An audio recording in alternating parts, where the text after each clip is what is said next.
What is going on, guys? Welcome back. Jimmy Smith and Ryan Moody, our MMA show, here to break down really what I love when we have fight cards that are headlined by what would be a pay-per-view co-main event. We've got Bobby Knuckles versus Darren Till. What a fight. I really am super excited about this one. It's very interesting to me. This is the last fight from Fight Island, the Flash Forum. This is a dense card, I think for the first time maybe ever, 15, 16 fights. So we're really not even sure what the main event card is going to look like. And you guys, you know, much to your hatred, we only do the main. So we're going to kind of break this out. But Jimmy, obviously, I think it's Oliveira. I think Oliveira starts the card off. But I've seen various things, yeah. Just like with everything else, we don't know. So yeah, we're not sure. We're going to play it by ear. However, we talked about this briefly. I think it's too soon for them to say, hey, we're done with this. We're going to come back to the Apex. I think it's too soon.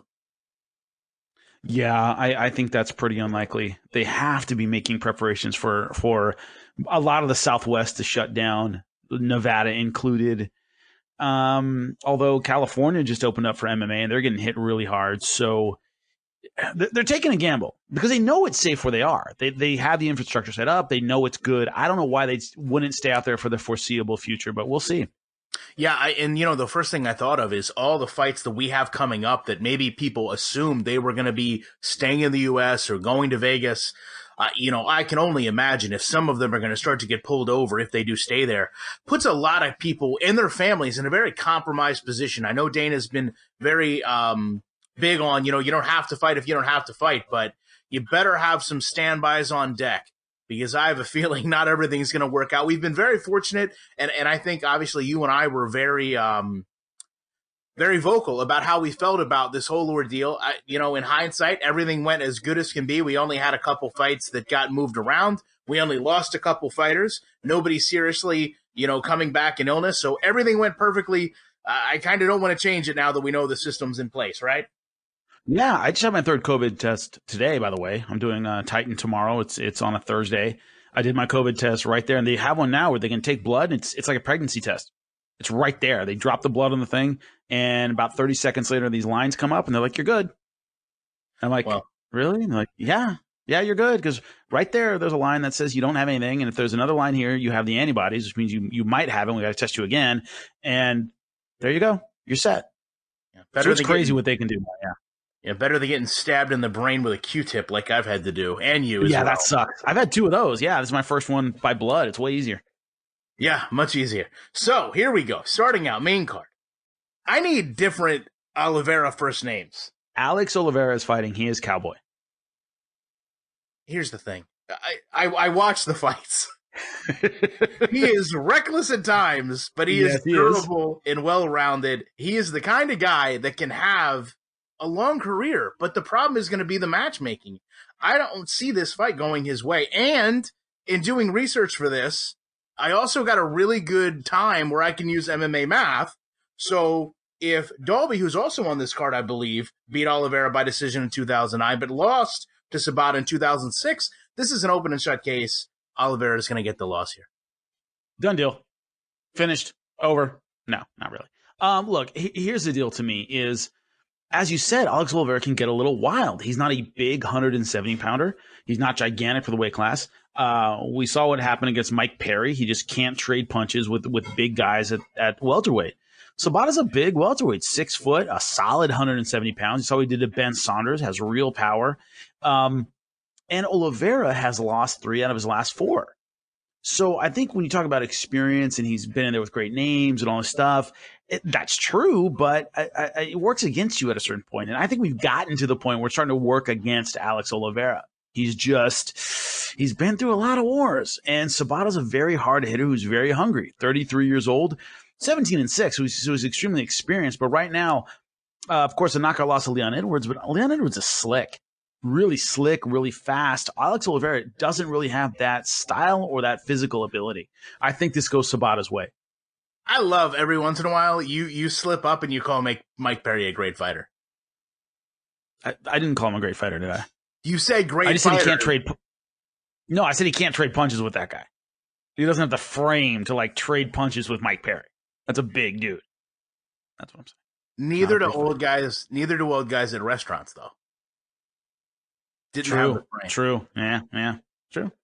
All right, moving forward. Carla Esparza, Mariana Rodriguez. Rodriguez coming in 2 wins, 2 draws. So I guess she's due for a loss to make everything full here, but she comes to fight. And honestly, I think the record shows that. You don't normally see 2 draws in the UFC back-to-back. And for the division, she's got power. She wants to get a fight to the ground, and she's got a really good base when she gets her. She's kind of like one of the under-the-radar fighters that needs a big name, and, you know, Carla Esparza. So she still has that name value. That she's big in name, but not big in threat at the moment. We went back and forth if you go back and listen to the prior show with the Watterson win, but the facts are 3 wins in a row, but I just don't think it's that momentum that somebody generally comes in with 3 wins in a row. She has all the tools, great pacing, controls range, versatile in punches and kicks. She's got really good hooks as well, but I just don't think she's going to be able to take this fight to where she excels, and I think we're going to see Rodriguez point out a win here. Although I will say, if Carla can get her on the ground and get on top, usually that's where Carla does her best work. I just don't think it's going to happen here. I went really back and forth on this one. I really did. I wasn't quite sure who I was going to go with. I've gotten bitten a couple times going against Carla Esparza. I think she's a little smarter. I think it's going to be a matter of her experience making for a boring fight, for a repetitive fight, where she goes for the takedown a lot. That's where she's at her best, as you said, on top with her takedown, with her ground and pound. And she grinds out an ugly win over Marina Rodriguez. This is somebody who still has a name. 3 in a row. One of the reasons that there's not a ton of momentum, all of them decisions, a couple of them really, really close. So she's not like lighting the world on fire, but she is a former champion on a 3-fight win streak. She wants to be there amongst the elite. And if she can do that, you know, if she can get another win, 4 in a row, maybe start talking about her in that light again. And she's got to get past a very tough Marina Rodriguez. I think she fights the most boring, controlled, wrestling-centric fight you've ever seen, and she gets it done that way. I don't think she mixes it up with Marina Rodriguez, who has serious hands, who is an excellent kickboxer, who does move very, very well, who does have power for the division. I don't think she gets involved in that kind of game. She makes it a clinch game, up against the fence, safe takedowns, and she gets a decision. I can't wait to hear. These next 2 fights are Jimmy Smith specials, by the way. Werdum versus Gustafsson, or Gustafsson, however you want to go about it. Listen, Gus, coming up to heavyweight after the retirement to Anthony Smith, always done his best work on the outside. It's fun to see how that's going to translate. I feel like this is how we went over the OSP fight when he stepped up, but it's going to be fun to see how he translates that, hopefully better than OSP, by the way. You know, he's got great overhand shots, especially from that distance. I think he needs to worry about the clinch here and of course, the ground and Werdum. I mean, this guy is a master. It's an odd matchup because the last time I saw Werdum, he just kind of looked lost. He's still dangerous. He's still capable, right? He wants to stay close. He wants to use the clinch in those trips, but man, this is such a hard fight to call because of the unknowns. Like, part of me sees like an uninspired Gustafsson win that's just, as you said, with Esparza, just a boring kind of gritty fight. But then the other part of me thinks that if the 3rd round Werdum we just saw comes in, that he's going to melt Gus with clinches and knees and elbows. And I think at the end of the day, I went back and forth a lot on this one too. I'm going to go with Werdum to get the win. It might be an upset to some, but you know, I really feel like he's got the tenure in heavyweights to make this fight go his way. This is a faded champion who has really lost a lot of steps. Of course, he had a long layoff, of course, with the doping. He was out 2 years before that, knocked out by Alexander Volkov. But I just thought he looked kind of lost, like you said, uninspired, a little flat against Alexei Oleinik. He basically outboxed by one guy who doesn't really outbox anyone in Alexei Oleinik. Couldn't get the fight to the ground when he needed to. Couldn't rely on his jiu-jitsu. Used to be a pretty explosive guy for his size. Had real power at one time. Obviously a former champion. He used to be able to put all these things together very, very well. I don't think he can do that anymore. And Gustafsson, you know, was a power hitter at 205 for sure. We'll see if that translates to heavyweight. But he's not fighting a guy who has the chin he used to, who could trade the way he used to, who had the explosiveness he used to.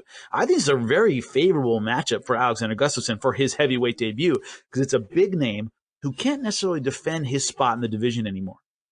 And I think it's lined up for Gustafsson, provided he's not a shell of himself at heavyweight.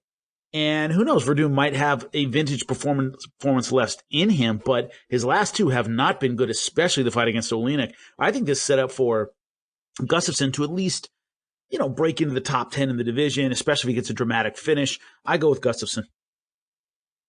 Speaking of vintage performances, the inaugural masterclass. Do I have to talk about this? In my notes, I swear to God, the first note that I put is, Jimmy is always upset about the Legends division, which could not be more true. Well, let's talk about it. Maybe you talk about it, it'll get better. You first. Go ahead, you first. All right, well, listen. Nogueira looked pretty good for the end of his career against Ryan Spann. He's got big power, right? He can teach a masterclass on how to use the clinch. Very dangerous on the ground. In Shogun, moves forward, big hooks, good uppercuts. And to me, honestly, it's a tough fight to call. Just because these guys are so battle-tested, but, the fact of the matter is they're so battle-tested, like the armor is starting to get exposed a little bit. So I'm going to go with, it's such a toss-up, because really, I bet you, like, somewhere right now, Bellator is just salivating about this fight being a barn burner classic, and them saying, hey, see, I told you so. The Masters division will work. I'm going to go with Shogun just because I feel like he's less worn down to get a knockout win. I feel like, unfortunately, we're to the point with some of these where the only way they can go is knockout wins because you've just got guys that have been in there so much. You haven't mentioned the fact that they fought twice and who has won both of them. Why do we need those were in black and white? See this fight again. Those cards were in black and white. I didn't go back that far when I was watching. Shut your filthy mouth. Look, you were there live. Here's what I really recommend, honestly. When this fight starts, if you hadn't seen the first one, pause it or let it run. Doesn't matter. Click over on your PlayStation, whatever computer you use, put on Fight Pass, and watch the original one from Pride. It's one of the greatest fights of all time. It's one of my all-time favorites. It's amazing. It shows two guys who are legends in their absolute prime when Hua was a wrecking machine, when their teams didn't like one another. It was a huge rivalry, and they put on one of the greatest fights of all time. This will not match that. This will not touch that. This is an attempt to, I guess, recapture that to some degree, but it's in the past and it's done. So I think Hua's going to win this fight simply because they fought twice already and Hua's won both of them. I don't see any reason for this to be any different. It's just going to be a worse version. And I think Hua probably wins. Yeah, you're right. Maybe by knockout, but Hua doesn't have the power he used to either. But either late stoppage or decision, because Nogueira, has always been a tough guy to finish, although recently his chin's starting to give out on him. But it's this attempt to recapture something that's gone. Hit pause, watch the original, and then watch the main event. Did you really go back 15 years to do research for this fight? Dude, I remember it. I've watched it a million times.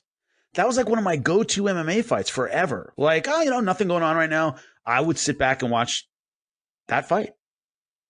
I'd sit there and just watch that fight and watch old Pride cards and stuff, So I've seen it in watching this. I went through the Ryan Spann fight. I went through the Sam Alvey fight. I went through the Ryan Bader fight, and then I was like, you know what? I think I'm done here. I've seen enough. Yeah, you know what you're getting.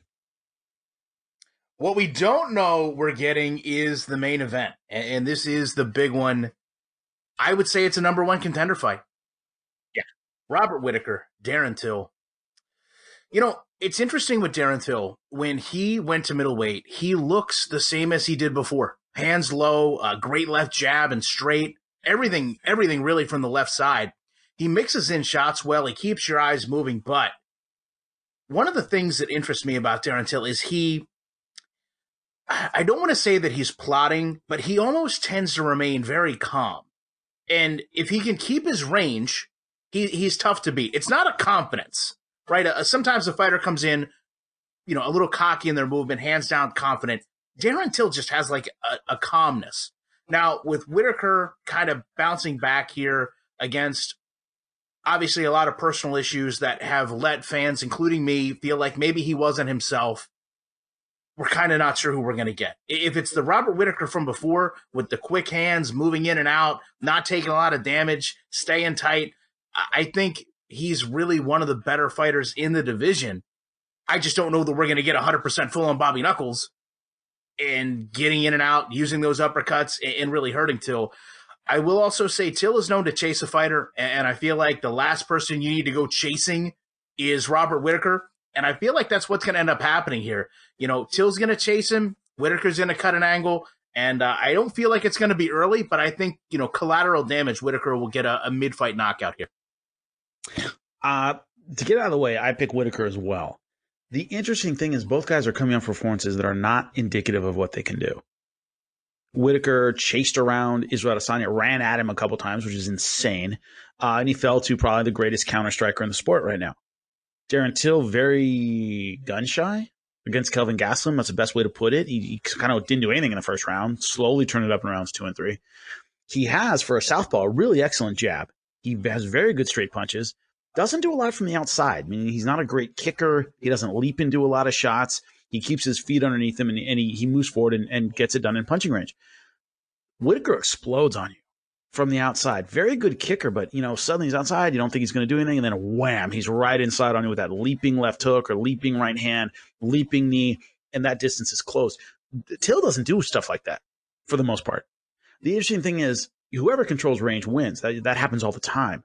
But the range at which these guys operate is very, very different. Whittaker likes to fight from the outside in a kind of explosive way. Till tries to get inside and use the straight punches, throw in combination.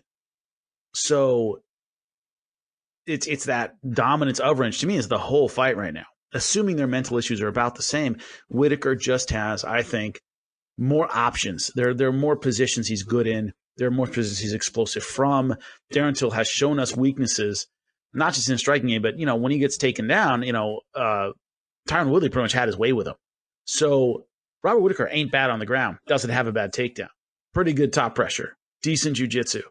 So it wouldn't surprise me if that became a factor. I think the former champ gets it done in this one. You feel like this is a contender fight as well, or no? Yes. Simply because they've got incredible stories.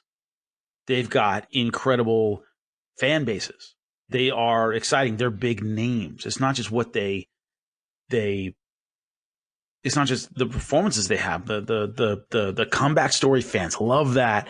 Darren Till, brash, outspoken, changing weight classes and all that stuff. I think the one who wins, especially in dramatic fashion, really gets momentum.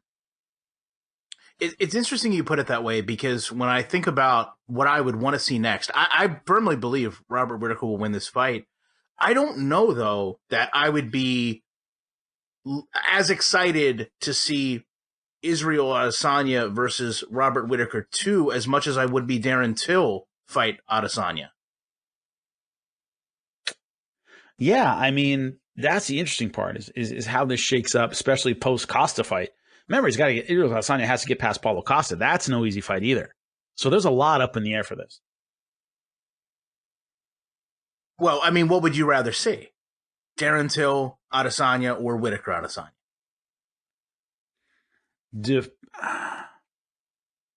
I would say to play devil's advocate, let's say yes, Adesanya does lose. Let's say he loses to Paulo Costa.